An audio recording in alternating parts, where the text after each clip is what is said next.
Christmas is all about tradition for many families, but as pressures on our time mount and busy lifestyles take over, have you ever considered the benefits of ditching Christmas at home and heading to a restaurant instead? Apart from the cost of hosting everyone at your house, you also have to deal with the emotions and getting them all to leave and the clean-up as well. Christine Green is a food industry expert, and she's going to give us her top reasons why having Christmas lunch or dinner is better at a restaurant. Welcome, Christine.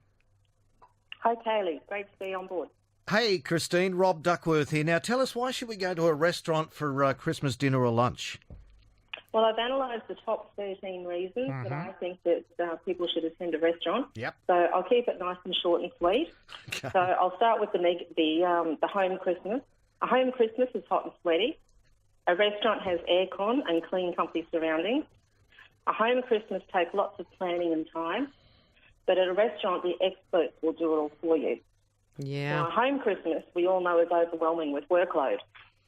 But when you're at the restaurant, you can chill out while you're being waited on. So it starts to sound more and more appealing as we go through. Yeah, it does. So Christmas Day, sometimes, I've noticed this, it can be a bit of an anticlimax. Once the prezzies are ripped open, it's like up to usually one or two people to make the vibe continue. But in a restaurant, you go into the restaurant and the restaurant helps keep the vibe going all day, or at least until you leave anyway.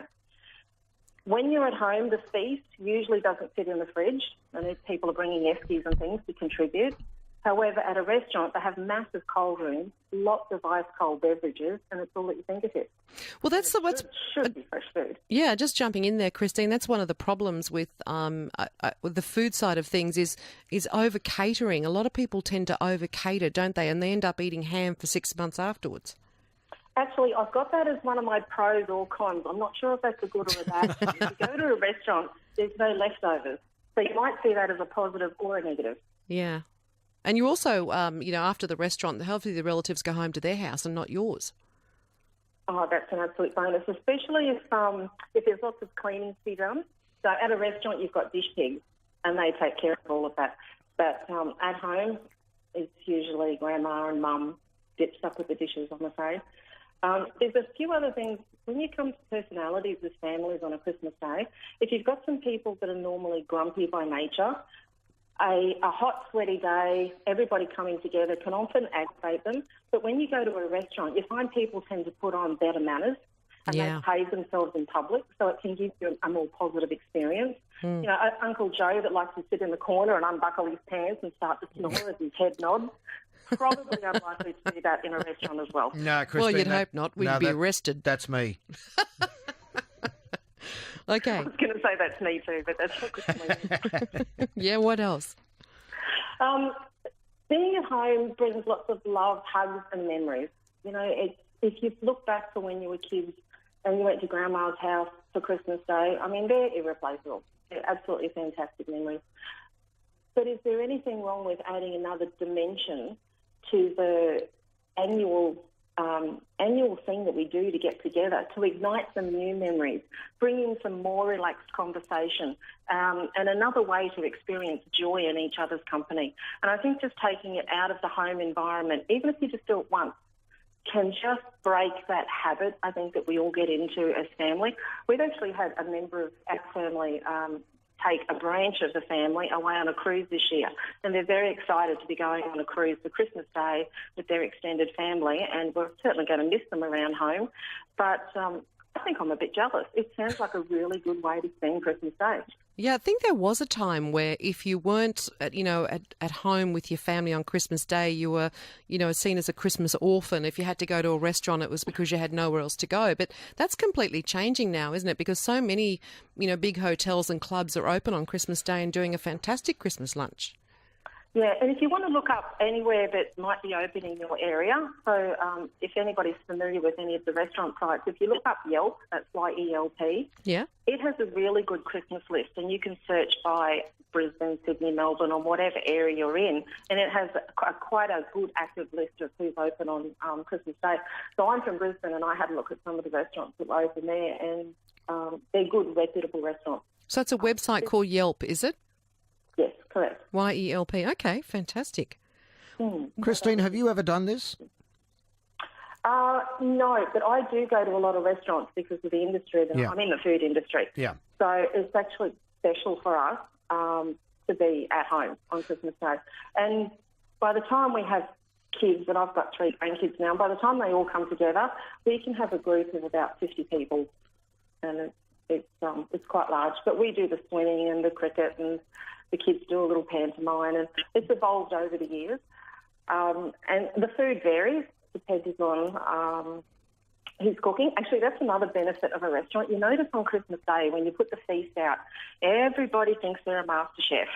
And sometimes it's pretty poor effort, actually. And you eat it to be polite. But if you go to a restaurant, you do have a chef that cooks for you. Yeah. You are going to enjoy the food. Everyone can rave, and they can critique the food. No one's going to get offended. Yeah, I was trying to think of some of the downsides to this, and I'm thinking, well, it's obviously going to be a bit exy. It's going to cost you a little more on Christmas Day. And the other restaurants do it tough with labour. Yeah. Yeah, they do. And it might be seen as a little more impersonal doing that. And also, like, it's. I'm thinking it might be difficult. So, can we have a table for 27? You know how, like, you might have a lot of people turn up at your place for Christmas. You might end up on various different tables around the restaurant. No. It depends on the restaurant. There's some fair-sized restaurants out there. They can seat 200 to 300 people. It's like at the larger end of things. So yeah. I don't think it's too difficult for some establishments to be able to put the tables together in rows or in a cluster. Yeah, you're right. Have, different viewing and things like that. And I don't know about you, but there's some members of the family that I'd be very strategic about which seat I chose to sit in. Yeah, and you don't have that luxury at home, do you? Because you can be in a smallish lounge room, I guess. And the other problem with having it at home is usually one person is left to clean up.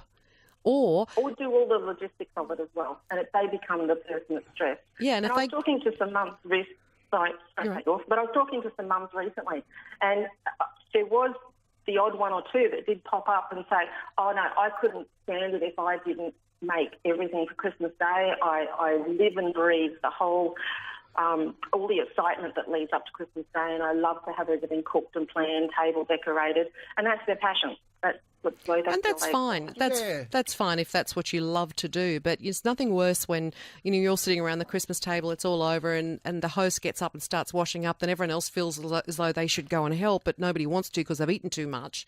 And they just want to... the good china in the wrong cupboard. That's right. Yeah, and if you're a person who starts like a few days out, you start dreading the preparation for this, maybe you're the person that this idea is designed for. I can't see a downside. I think it's fantastic. You love the idea? Love it. I'm a bit in between. I love it. I think it's great. Then when you do go home, there's no mess, no rellos or anything. It's terrific.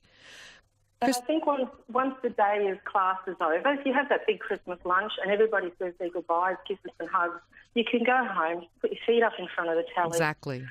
Unzip your pants. Back to the pants. You've got to think about unzipping pants, haven't you, Christine?